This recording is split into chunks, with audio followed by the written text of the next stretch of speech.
Olá, sejam bem-vindos ao Formulando, o novo projeto do Programa de Educação Tutorial do curso de Farmácia da Universidade Federal do Ceará. Nesse primeiro episódio, iremos dar enfoque à residência farmacêutica, fazendo uma abordagem geral sobre esse assunto. Meu nome é Hanna, sou estudante do curso de Farmácia da UFC e integrante do PET.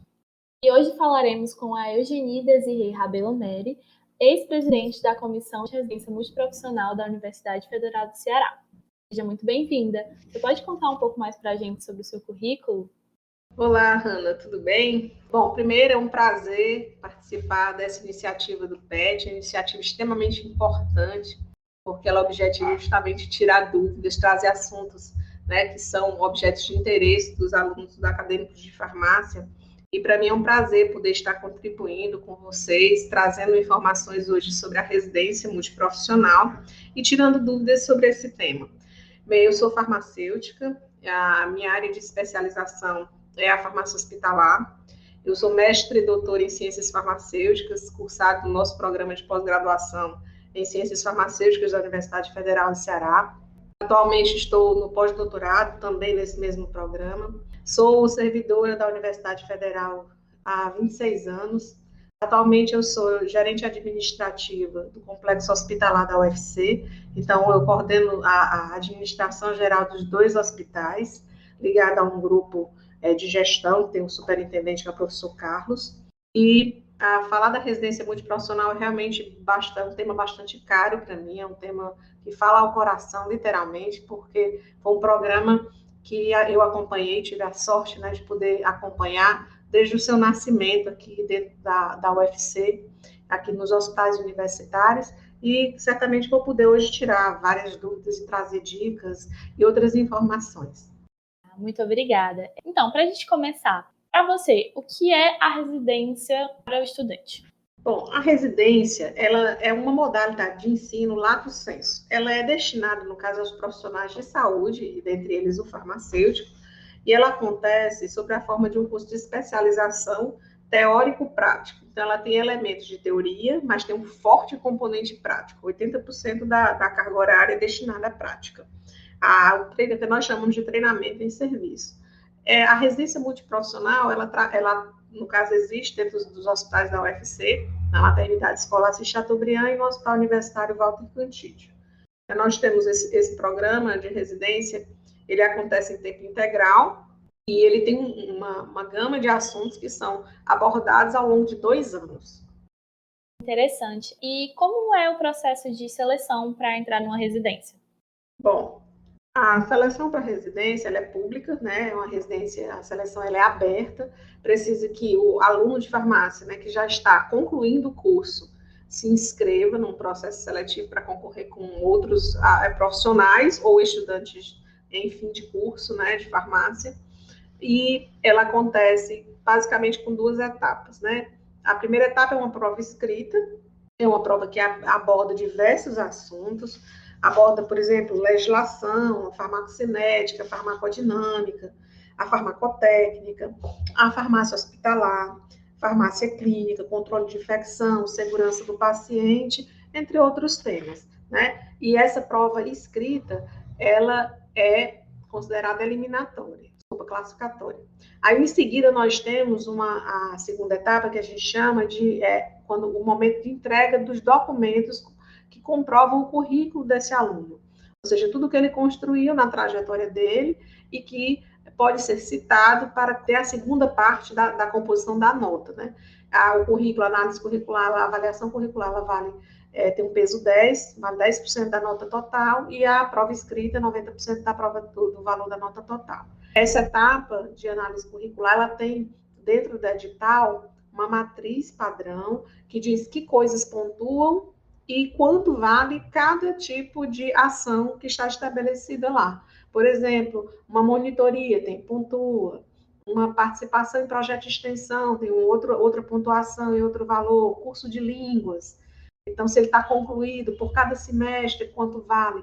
Então, todas essas questões específicas do currículo, elas também são estabelecidas no edital. O edital ele é um caminho que traça exatamente todas as etapas do processo seletivo, descrevendo basicamente o ato de inscrição, que documentos são necessários, e em seguida, como se dará essa prova escrita, avaliação escrita, e como vai se dar também a avaliação documental. Sobre essa avaliação do currículo, quais pontos você acha que são essenciais para o currículo de uma pessoa que pretende fazer residência? Bom, vamos lá. Acho que, na verdade, o currículo da gente, a gente constrói durante toda a nossa trajetória na graduação, né? Esse currículo que é pontuado para a prova de residência, para a seleção da residência. Então, o candidato à residência, ele deve se preocupar, o aluno de graduação, ele deve olhar durante toda a trajetória dele, se ele deseja fazer a seleção para a residência, ele deve, por exemplo, a minha dica, baixar um edital de qualquer ano, pode ser do ano passado, né, 2020, e aí ele baixa esse edital e lá, por exemplo, está citando ações como participação em monitoria, participação em projetos de extensão, em publicações de artigo, como autor, como coautor, todos esses pontos que eu estou citando, eles pontuam em algum momento. Cursos de línguas, não precisa ser só inglês, né? Às vezes a pessoa fez um curso de espanhol, de francês. Então, eu acho que o aluno deveria pegar o edital, olhar todos esses pontos e traçar uma trajetória durante a graduação, que chegando ao final ele possa fazer esse momento, né, de escolha, de participar do processo seletivo para a residência, de uma forma muito mais assertiva, porque às vezes, né, a pessoa até não para pensar se ele de repente quer seguir algo na carreira hospitalar, né, porque a residência, a área de farmácia, ela é aberta basicamente para atuação hospitalar. E ele deve construir olhando para o edital, porque o edital ele não tem mudado muito, ele tem uma forma relativamente até fixa ao longo dos últimos anos. E lá tem uma trajetória que fala justamente da participação importante do aluno na vida acadêmica, na vida da universidade, na construção de pesquisa, na busca do apoio, né, nas atividades de monitoria e tutoria, PET, né, e fala também da publicação, das línguas adicionais, e tudo isso vai computar para o resultado final. Porque, além da prova escrita, né, tem essa pontuação a mais com formação curricular. Para apresentar os documentos, né, no final, para essa avaliação específica, a pessoa preenche um formulário online, que hoje tudo é online, faz esse formulário online e vai anexando a cada quesito que ele diz que tem aquela pontuação, ele vai anexando os comprovantes, o certificado, ele vai anexando a declaração, né, o currículo Lattes, e esses documentos que foram anexados online são avaliados por uma banca, uma junta, que pontua ou não aquilo que a pessoa está dizendo. Acho que a pontuação, eu mereço uma pontuação completa para esse quesito, ele põe lá, e essa comissão avalia se aqueles comprovantes dizem aquilo que a pessoa imagina mesmo. E no final tem a nota. São 100 pontos, né, mas vale 10% da nota total. Sobre entrevista, alguns processos seletivos de residência, eles exigem uma entrevista. É o caso da UFC? A UFC, nós já, claro, evoluímos bastante, né? A gente tem programas de residência aqui na área profissional da saúde, particularmente em farmácia, a gente tem desde 2008, quando era um processo uniprofissional ainda, né? No início, a gente tinha entrevista, sim, e era um momento bastante rico. Com a evolução do programa para multiprofissional, né, que foi uma evolução, ampliamos o número de vagas, esse processo da entrevista foi excluído. Nós deixamos somente a análise curricular, até pelo volume de pessoas, de fato, aumentou muito o número de participantes, e aí nós temos somente duas fases, a análise curricular e a prova escrita. Tá? Alguns programas no Brasil ainda preservam a entrevista, né? E, assim, se eu fosse dar dicas para um candidato que fosse se apresentar para uma entrevista de residência, a primeira dica que eu dou é assim, é que ele deve conhecer a instituição para a qual ele está prestando aquela seleção. Por exemplo, se ele viesse ser selecionado, participar de uma seleção, desculpe, aqui nos hospitais da UFC, se existisse essa modalidade, porque hoje não existe entrevista para a seleção da residência multiprofissional. Mas se ele fosse participar de uma seleção, ele deveria primeiro saber o que esses hospitais fazem, né? Que pacientes esses hospitais atendem. Olhar o site da instituição, para conhecer um pouco sobre ela, para chegar sabendo um pouco sobre aquela instituição, para facilitar, inclusive, a introdução nessa entrevista. O aluno deve formular uma síntese da sua jornada acadêmica, assim, o que ele construiu, o que ele fez durante a jornada acadêmica dele, que projetos bacanas ele se envolveu ao longo dessa residência, ou, desculpe, da formação na graduação. Por que ele está querendo se candidatar a uma vaga no processo seletivo de residência? Por que aquele programa foi escolhido por ele para se candidatar? Tipo assim, por que ele resolveu ir para aquela instituição buscar aquela vaga? Essas são questões que o aluno deveria, para se preparar para uma entrevista, pensar, porque na hora flui naturalmente a conversa, né? E são questões que vão com certeza encantar o avaliador e ele vai conseguir se expressar contando todos os anseios dele, falando que ele conhece um pouco da instituição e o motivo de escolha e a trajetória que ele construiu na vida acadêmica dele, que com certeza é o que vai ser avaliado nesse momento da entrevista. Mas lembrando, na UFC, nós não temos mais a etapa de entrevista de nenhum candidato para a residência multiprofissional. Qual é a carga horária padrão para as residências e como ocorre essa divisão entre prática e teórica dessa carga horária? Bom, a residência ela tem um programa, né, que tem duração de 2 anos, né? E a carga horária total dela são 5.760 horas, dividida em 2.880 horas por ano. A residência, acho que até o nome a gente faz muita brincadeira com ele, porque a pessoa reside no hospital, né? Ela passa 60 horas semanais no hospital, é um regime de dedicação exclusiva. Então, é muito importante que o aluno saiba que, ao adentrar numa residência, vai passar 60 horas da sua semana em atividade dentro dos hospitais. Como é que se dá essa divisão de carga horária? Basicamente, se dá da seguinte forma: 80% de carga horária prática e 20% de carga horária teórica. A residência na UFC ela é dividida basicamente em 3 eixos, né? Então, a gente pode dizer que ele tem um eixo comum, que é aquele eixo que fala do SUS, né, informações gerais, que qualquer aluno de residência, da residência multiprofissional, tem que cursar aquelas disciplinas daquele eixo, sejam elas práticas ou teórico-práticas, que dão uma formação genérica básica para todos os profissionais da saúde, não importa a categoria. Tem um segundo eixo, que é da área de concentração. Por exemplo, o residente de terapia intensiva, o farmacêutico residente de terapia intensiva, ele tem conhecimentos específicos sobre o SUS, que tanto faz ele ser residente de terapia intensiva, quanto ele ser residente de transplante, ele precisa ter esse conhecimento. Mas, quando a gente fala de conhecimentos específicos da área de concentração, ou seja, do eixo que ele escolheu, existem conhecimentos sobre a terapia intensiva, ou sobre o transplante, ou sobre a saúde da mulher e da criança, ou sobre a oncohematologia, que precisam ser transmitidos aos residentes, não importa a categoria profissional que ele tenha. É o que a gente chama de segundo nível do eixo. E existem conhecimentos que são próprios da profissão para aquela área de especialidade. Por exemplo, conhecimentos sobre os fármacos imunossupressores e o manejo dele com os pacientes transplantados. Esse tema é específico para o farmacêutico, que ele vai desenvolver sua praxis junto ao paciente, a orientação farmacêutica, o acompanhamento farmacoterapêutico que ele vai realizar. Esse conhecimento ele é dos fármacos e a própria técnica, inclusive aplicada farmacêutico também, mas que está na terapia intensiva. Os medicamentos são outros, a forma de atuação também é outra.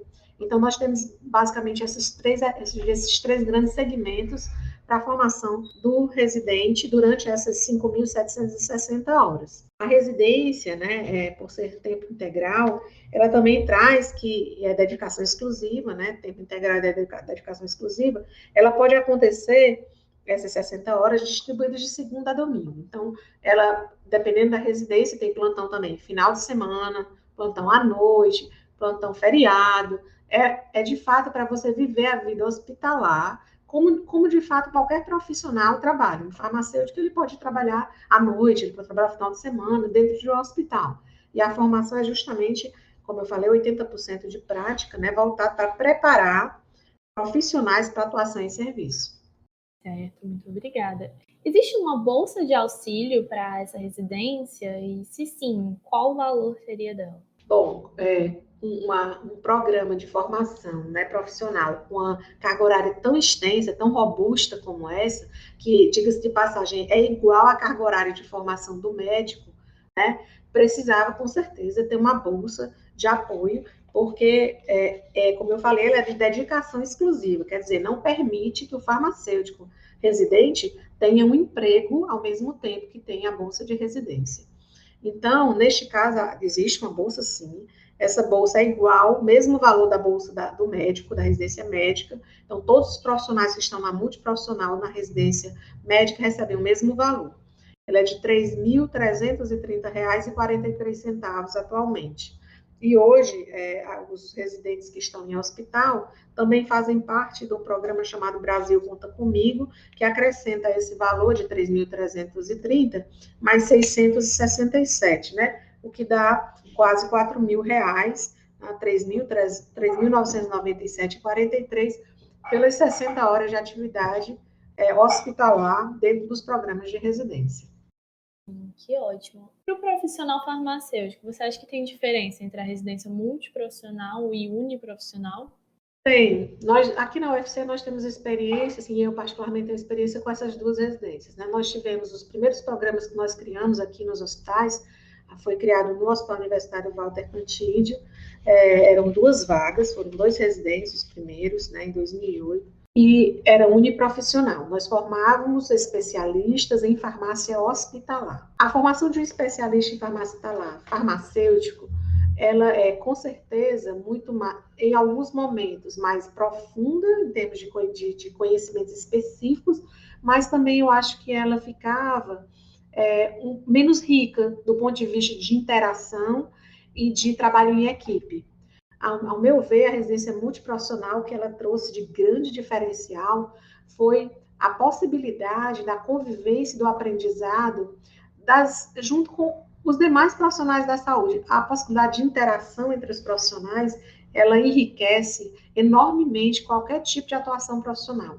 E o farmacêutico tem ganhado muito na formação como residente da multiprofissional em relação à formação anterior, que era única, né? Por isso, até que aqui na UFC, tão logo surgiu a possibilidade da existência das residências multiprofissionais, nós, em comum acordo, todo o grupo que fazia parte da construção dessa formação, nós decidimos que o melhor caminho era darmos as mãos aos enfermeiros, fisioterapeutas, nutricionistas, assistentes sociais, psicólogos, né, para poder a gente juntar e fazer um programa em que todos aprendessem, que todos ganhassem.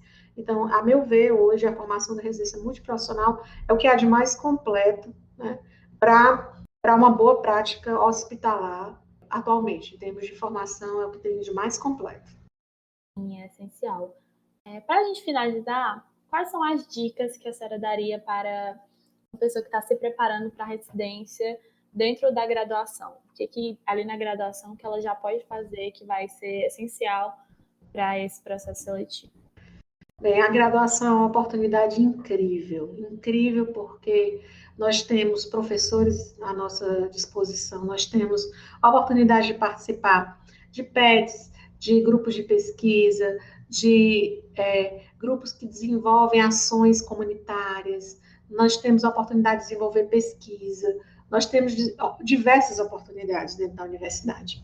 Eu acho que durante a formação, se o acadêmico de farmácia deseja realmente fazer a residência, deve ir olhando o que pontua, né, na análise curricular, deve olhar para os editais que já estão postos aí, disponíveis na internet, verificando os assuntos, porque se você puder se deter a olhar o edital, você vai ver que vários assuntos, os assuntos são abordados na graduação. E se o aluno já vai para aquela disciplina, por exemplo, de farmacologia, e ele olha quais são os temas que vão ser abordados numa prova de residência, ele pode, com certeza, se dedicar mais àqueles temas, fazer mais perguntas sobre aqueles temas aos professores, né? Explorar os assuntos, que no final não vai servir só para a prova de residência, né? aquilo vai contribuir de forma decisiva para a melhor formação do farmacêutico. Porque durante a graduação o que faz é juntar conhecimento, experiência prática, experiência em pesquisa, experiências de vida também, porque a gente vai passando pelos estágios, vai acumulando experiência, para que no final a gente consiga ter, usando todos esses elementos, o melhor desempenho possível numa prova de seleção. Então, eu diria como dica, olhar os editais, mas não olhar somente quando está próximo de sair do curso de farmácia. Mas no início, eu acho até que na recepção dos acadêmicos de farmácia, essa dica fosse dada para os futuros farmacêuticos, para que eles construam o seu currículo olhando e abrindo 1000 possibilidades. Eu não tenho certeza se eu vou querer ou não seguir a carreira hospitalar. Por que por via das dúvidas, você não se prepara para tudo? Porque quando você quiser decidir, você está pronto. Então, a minha dica é olhar, de fato, para tudo que é solicitado dentro desse edital de seleção em termos de currículo, porque o aluno vai sair com uma formação que ele vai poder escolher fazer qualquer coisa, seja a residência, seja um programa, seja um mestrado direto, ou mesmo seja ir para o mercado de trabalho, porque o que está lá explícito dentro do processo de seleção, em termos de currículo, é o que um farmacêutico precisa ter ao longo da sua caminhada acadêmica para sair um bom profissional. Essas são as minhas dicas, Ana. É isso aí, gente. Tem que se preparar desde cedo. Então, esse foi o nosso primeiro podcast Formulando. Eu queria agradecer muito a presença da Eugenie e a todos os nossos ouvintes que estão aqui conosco. Na descrição do nosso episódio você vai encontrar um formulário de avaliação e também as nossas redes sociais. Nos siga no Instagram, Pet Farmácia UFC, e até a próxima!